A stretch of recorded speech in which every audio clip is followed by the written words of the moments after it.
Live mula sa GMA Network Center, 20 taon nang nakatutok.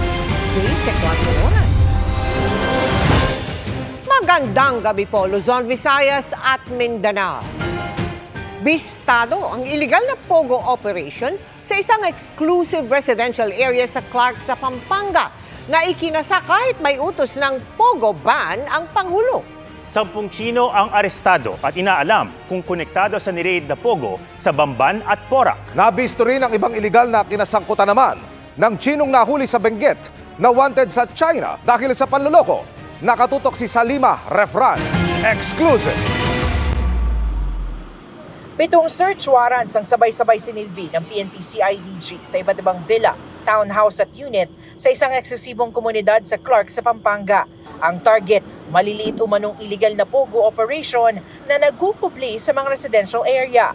10 Chinese nationals ang nahuli sa operasyon. Na-recover din ang mga computer, gadgets at cellphones, pati money vaults na ginagamit umano sa kanilang operasyon. Sasailalim sa investigasyon ng mga dayuhan na wala pang pahayag sa ngayon. Ita-turn over sila sa Bureau of Immigration para sa profiling at verification. Samantala, ang Chinese national na naaresto sa operasyon ng Bureau of Immigration sa Tuba, Benguet noong Sabado, bistadong wanted sa China dahil sa malawakang fraud. May Interpol Red Notice siya para sa panluloko sa halos 200,000 tao.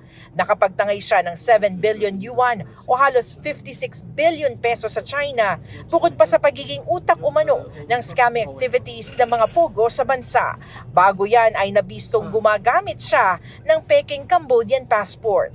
Siya kasi yung kinoconsider namin na pinaka-brain nung pogo operation, yung scamming operation dito sa Pilipinas. Hindi lang isang pogo hub ang sineserbisyohan nito.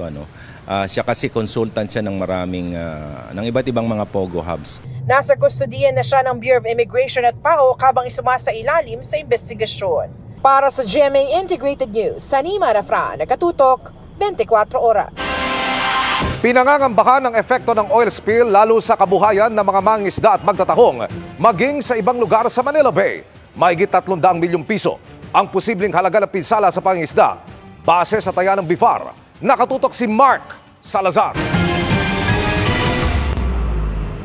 Nakaabang habang kinakabahan ang mga nangingisda sa Manila Bay simula nang tumaob ang oil tanker MT Terra Nova sa Manila Bay, sakop ng Bataan, noong kasagsagan ng bagyong Karina at Habagat. May napuna na kayong langis-langis. Wala pa naman ako. Sa model forecast mula sa UP Marine Science Institute, tinatayang ngayong araw ay mararating ng oil spill ang mga baybayin ng Metro Manila, kasama ang Parañaque sa may high probability ng oil landfall. Kahapon naman, inaasahang marating ng langis ang baybayin ng Noveleta, Rosario, Tanza, Naik at Ternate sa Cavite. Kung hindi maaabata ng oil spill dito sa Manila Bay, ang tansya ng BIFAR aabot sa 351 million pesos ang posibleng epekto nito sa 46,000 mga mangingisda mula sa rehiyon ng Central Luzon, ng Region 4A, maging ng mga fishing community dito sa NCR sa palibot ng Manila Bay. Pang-apat na palaot na ni Julius kanina pagkatapos ng bagyong Karina at Habagat. At masaya siyang wala pa naman silang namamata ang oil spill. Kung meron ho yan, pati kami tataran-taran ho kami yan. Kawawa yung hanap buhay namin yan. Ang pinakamalaking dago kung sakali ay sa mga seashell gaya ng tahong. Malaking banta ito kay Janelle at sa maraming taga-Bulungan, Parañaque na tahong ang hinahango sa Manila Bay. Sa ngayon po dito, hindi pa naman po. Ayos pa naman po dito yung bentahan. Kasi malinaw naman po dito yung dagat pa.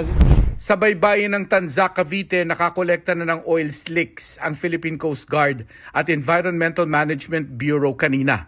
Pinaniniwala ang tagas ito mula sa 1.4 million liters ng industrial fuel oil na karga ng MT Terra Nova. Pero dahil nasarhan naman ang leaking valves ng barko, kaya hindi naging kasing tindi ito ng oil spill sa Mindoro. Mas minabuti ng BIFAR na huwag munang magpatupad ng fishing ban. Nasa local government units na ang pagpapasya kung magdideklara sila. Ang mandato po ngayon ng BIFAR ay siguraduhin na patuloy ang assessment and evaluation patungkol doon sa kaligtasan sa pagkonsumo ng isda doon sa mga apektadong lugar. Hindi pa rin nasusukat ang pinsala ng oil spill sa marine life pero sabi ng mga eksperto, I can say dito sa Manila Bay, meron pa rin siyang mga coral reef areas dyan sa may mouth, may Corregidor, Mariveles area. And meron na ring sightings na mabot na rin doon. So, di namin alam kung gaano ka lala ang impact doon. Wala kasi kaming personnel on the ground. So, it's the Coast Guard and BFAR and DNR that's doing the ground assessments. Sa ngayon, masasabi ng under control ang oil spill pero kailangan pa rin ng clean-up operation sa mga baybaying inabot nito. Pag magiging bahagi tayo ng clean-up, dapat may protective equipment po tayo. Huwag pong basta-basta magkakaroon ng contact doon sa oil slick. No? Kasi yung amoy nito, lalo na doon sa mga asthmatic, pwedeng makaapekto. Para sa GMA Integrated News, Mark Salazar, nakatutok 24 oras. 10 ang sugatan sa pang-aararo ng jeep sa 5 sasakyan sa Maynila. Ang nahuli kam na disgrasya sa pagtutok ni Bea Pinlac. Hulikam na tumilapon mula sa e-trike o tuktok ang babaeng ito. Nakaladkad naman ang lalaking ito ng isang pampasaherong jeep.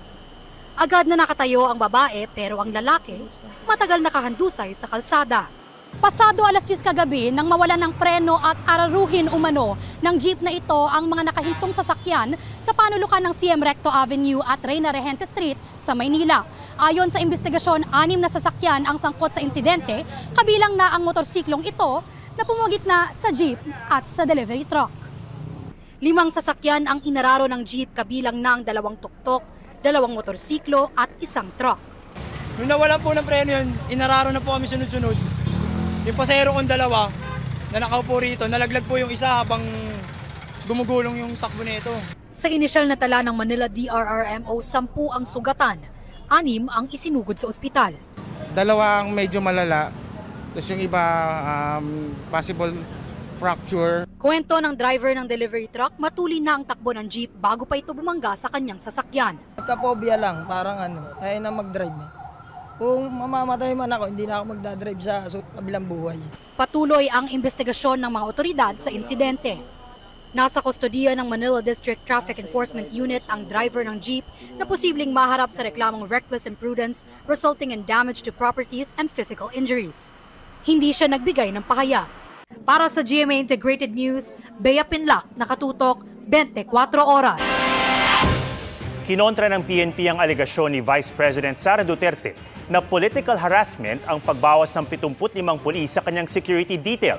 Pandagdag umano sa bantay ng publiko ang mga inilipat na pulis. Nakatutok si Marisol Abduraman. Political harassment. Yan ay ayon kay Vice President Sara Duterte ang kanyang nararanasan ngayon. Bukod sa pagbawi ng PNP sa kanyang security detail, sinabi ng bise na may mga pulis umunong nag-casing sa kanyang lugar para alamin kung alin sa mga bahay doon ang sa bise. Pero ayon sa PNP, well, according to our PNP leadership po ay wala pong katotohanan po ito. Tungkol naman sa pagbawi sa security detail ni Vice President Duterte, muling iginiit ni PNP spokesperson Police Colonel Jen Fajardo na ginawa ang hakbang para dagdagan ang police presence sa Metro Manila. Hindi lang naman daw nila ito ginawa sa bise, kundi pati sa iba pang unit. Ang objective po ng PNP leadership ay dagdagan po yung mga pulis po natin on the ground para po madagdagan at masustain po natin yung police visibility and presence. Dagdag pa ni Fajardo, meron pa raw 31 na PNP security detail ang bise. Sa ngayon, all accounted for na raw ang 75 na pulis mula sa VPSPG na dinownload sa NCRPO. Pinapili raw ang mga ito kung saang district nila gusto sa NCRPO. Karamihan sa kanila ay napili pong magpa-assign po sa Southern Police District. Sa isang statement naman, sinabi ng AFP na isiinailalim sa Presidential Security Command o PSC ang Vice Presidential Security and Protection Group para maging aligned sa lean and mean strategy ng AFP. Sinabi naman ng PSC na nananatili silang professionals sa kanilang gawain na i-secure ang Vice President. Sa kanya namang Facebook post, sinabi ni Vice sa kanyang mga taga-suporta na ang tanging hiling niya ay ang kaligtasan ng kanyang pamilya. Huwag daw sanang hayaan ang anumang karahasan sa kanila, personal man o sa internet, at huwag daw palampasin ang sinumang gagawa nito. Para sa GMA Integrated News, Marisol Abduraman, nakatuto 24 oras. Hindi pipigilan ng Pilipinas sa mga prosecutor ng ICC sa pagkausap nito sa ilang tao kaugnay ng Duterte drug war, ayon sa Solicitor General. Pero hindi rin naman tutulong sa proseso ang gobyerno. Nakatutok si Sandra Aguinaldo. Sa paghahanda ng International Criminal Court o ICC ng kaso laban kay dating Pangulong Rodrigo Duterte at iba pang opisyal na nasa likod ng madugong giyera kontra droga ng kanyang administrasyon, humingi ng tulong ang ICC Office of the Prosecutor sa gobyerno ng Pilipinas para ma-interview ang 5 taong tinukoy nito sa isang komunikasyon. At ayon kay Solicitor General Menardo Guevara, hindi ito pipigilan ng gobyerno ng Pilipinas dahil bahagi ito ng proseso sa pag-apply nila ng warrant of arrest. At yun ay kailangan gawin ng prosecutor kasi bago siya mag-apply ng warrant of arrest sa pre-trial chamber ng ICC, kailangan maipakita niya na lahat ng facts ay kanyang inimbestigahan. Whether incriminating or exonerating, dapat mapakita niya na ginawa niyang lahat para mabigyan ng pagkakataon ng lahat ng persons concerned na may paliwanag ang kanilang position. No? Pero dagdag ni Guevara, hindi man pipigilan ng gobyerno ang hakbang ng ICC, hindi rin ito tutulong sa proseso. Nag-withdraw na kasi ang Pilipinas noong 2019 sa Rome Statute na sumasaklaw sa ICC. Wala na tayong relasyon na kahit ano sa ICC. Kaya kung humihingi sila ng kooperasyon sa atin, ay wala tayong legal duty na makipag-cooperate sa kanila. Bagamat kung gusto nilang ipagpatuloy ang kanilang investigasyon, ay hindi naman natin mapipigil yon. Hindi sinabi ni Guevara kung sino ang 5 tao na nais makausap ng ICC prosecutor. Pero sinabi ni dating Senador Antonio Trillanes IV sa kanyang social media post na ito ay sina dating PNP Chief at ngayon Senador Bato de la Rosa, dating PNP Chief Oscar Albayalde, dating mga general ng PNP na sina Romeo Caramat Jr., Edelberto Leonardo at Eleazar Mata. Sa dokumentong inilabas ni Trillanes, sinabing mga suspect ang mga ito sa kaso kaugnay sa giyera kontra droga. Sabi ni Albayalde, handa siyang humarap sa investigasyon. Isang malaking sampal po yan sa ating sovereignty at mga sampal din yan sa ating mga justices. No? Dahil meron po tayong batas dito at justice, perfectly functioning judiciary justice system dito sa ating bansa. Habang si Karamat, dinepensahan ng Oplan Tokhang ang anti-drug campaign ng Administrasyong Duterte. The province of Bulacan, where I was the provincial director then, I could say that the Oplan Tokhang was very successful because there were so many surrenderies during that time.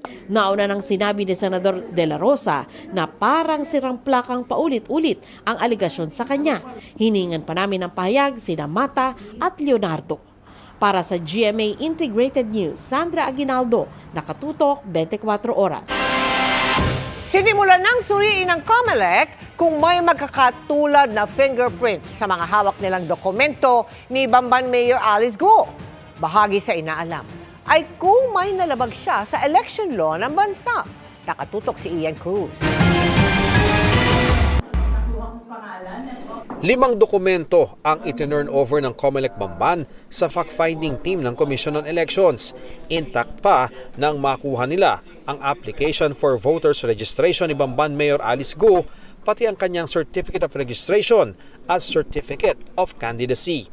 Gayon din ang Election Day Voters List noong 2022 at 2023. Ang ginagawa ng fact-finding team ng COMELEC ay tinitingnan nila kung yun bang mga dokumento na mula sa local COMELEC ay mayroong magkakatulad na fingerprints. 4 na dokumento kasi ni Mayor Alice Go ang hawak nila ngayon, kaya nais nilang alamin kung yun bang nag-register bilang botante at nag-file ng COC, pati na yung mga bumoto sa nagdaang 2 eleksyon ay isang tao lamang.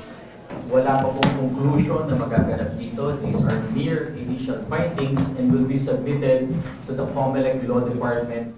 Kabilang sa inaalam ay kung nalabag ba ni Gu ang election law ng bansa, lalo't sinabi na ng NBI na iisa lang ang Chinese national na si Gu Waping at Mayor Gu base sa kanilang fingerprints. Pilipino lang ang maaring tumakbo sa eleksyon at sa mga dokumentong pinanumpaan ni Gu ay sinabi niyang Pilipino siya. Alamin natin, meron ba talagang misrepresentation? May pagsisinungaling ba? And therefore, ano ang karampatang parusa kung sakaling na mapapatunayan na may ganun nga? Ang COMELEC fact-finding ay halos sabay sa co-warrant petition na inihain kahapon ng Solicitor General sa Manila RTC na maaaring maging daan para maalis si Gu sa pagkaalkalde. Samantala, ang nakatiwangwang ngayon na Pogo Hub ng Bamban, plano raw gawing commercial center ng acting mayor ng bayan. Para po magkaroon ng income ang bayan namin po, ipapa-list namin sa mga gusto mag-list. Full cooperation umano ang ibinibigay nila sa mga otoridad. Kung talaga pong iisa lang po, wala po naman ako magagawa. Mahigit isang buwan na umano nilang hindi nakikita ang suspended mayor na hindi rin niya nakakausap. Nasaan na siya ngayon? Hindi ko po alam kung nasaan. Wala pang warrant of arrest mula sa korte pero meron ng warrant of arrest laban kay Gu mula sa Senado matapos ma-contempt dahil sa hindi niya pagdalo sa Pogo hearing. Kung ako si Mayor Alice, makipag-ugnayan ka na sa Senate nang matapos na itong usapin na ito. Hindi siya madidihado pagka sa akin siya sumuko. Para sa GMA Integrated News, Ian Cruz, nakatutok 24 oras. Good evening mga kapuso! Hindi napigilang maging emotional si global fashion icon Heart Evangelista nang ipaalala sa kanya ang aspirations ng kanyang younger self. At kahit malayo na ang kanyang narating, hindi nakakalimutan ni Heart na ibalik sa iba ang success na tinatamasa. Ang pagpapatuloy ng GMA Integrated News interviews with Heart, ichichika ni Nelson Canlas. Heart is in the right place. Pagdating sa mga pangarap na natupad niya, sa maturity na nabuo niya sa maraming taon, at sa mga laban na kanyang napagtagumpayan, Heart Evangelista is definitely more than just a survivor. Utang niya raw ito sa mga nagmamahal sa kanya hanggang ngayon. Sa pagpapatuloy ng aming interview, ikinwento ng global fashion icon na natuto na siya to choose her battles. Learn to excuse yourself from situations and environments that will not do well for your mental health. Know your limits, know the other person's limits, be okay to say goodbye, and be at peace with your decisions. Forgive yourself, and then that will keep you young, and just be grateful. Marami na raw ang nawala sa kanyang buhay. Marami ding dumating at may ilan na labis na nagpasaya sa kanyang puso. Nang nagbalik, isa na rito ang kanyang kaibigan, si Kapuso Primetime Queen Marian Rivera. I never had a problem with Marian. We never had a problem with each other. It was just the circumstances and the environment. You missed her? I missed her. Kasi naman sa totoo lang, I love women that are very feisty and empowered. And si Marian, prangka siyang tao eh. Ako soft lang ako, siya strong. So I'm always drawn to that. Sa lahat ng saya at tagumpay na natatamasa ni Heart ngayon, marapat lang daw that she pays it forward. Kabilang dito ang ginagawa niyang pagtulong sa pamamagitan ng Senate Spouses Foundation Incorporated noong nakaraang Biyernes sa gitna ng kanilang pamamahagi ng tulong sa mga nasalanta ng baha sa Marikina. Nakita niyang muli ang pamilya Asuncion. Nag-iwan daw kasi ng marka ang pamilya mula nang makasama sila ni Heart sa isang episode ng kanyang 2017 reality show na Follow Your Heart. They're such a loving family and grabe. And I'm so happy to hear na cum laude siya nag-graduate, pati yung kapatid niya nag-graduate. Si tatay at nanay, they're still working, but now yung pamilya nila, they're thriving. Sa layo ng narating niya, it might be a good time to pause and look back. Dito, ipinakita ko kay Heart ang isinulat niya sa kanyang grade school yearbook nung panahong nangangarap pa lang siya. This is how you described yourself. I'm very understanding and down to earth. I love animals. I'm fond of painting and acting. I hope to become an actress someday. Tiyak naman ako dyan. Grabe naman yan. Yeah, because I really believe in that. I really believe in that. And I'm so grateful. Actually, I forgot about that. I'm grateful that I was able to live. Lahat yan tinupad mo, Heart. Kaya nga, thank you. Thank you, Lord. I'm proud to say that the little girl in me is still alive, diba? Despite all of my heartbreak. She was heard. So, wow, thank you for that. Grabe naman yan. Do you have any message to that old heart? I'm proud of you. Nakatuwa ka naman, kahit ang arte-arte mo. Nag-choker pa ako niyan sa school, pinagtatawanan nila ako. Pero at least, diba, nagpakatotoo lang ako. Maarte ako pero mabuti ako. Tambi narating ang kaartehan ko. Nelson Canlas, updated sa Showbiz Happenings.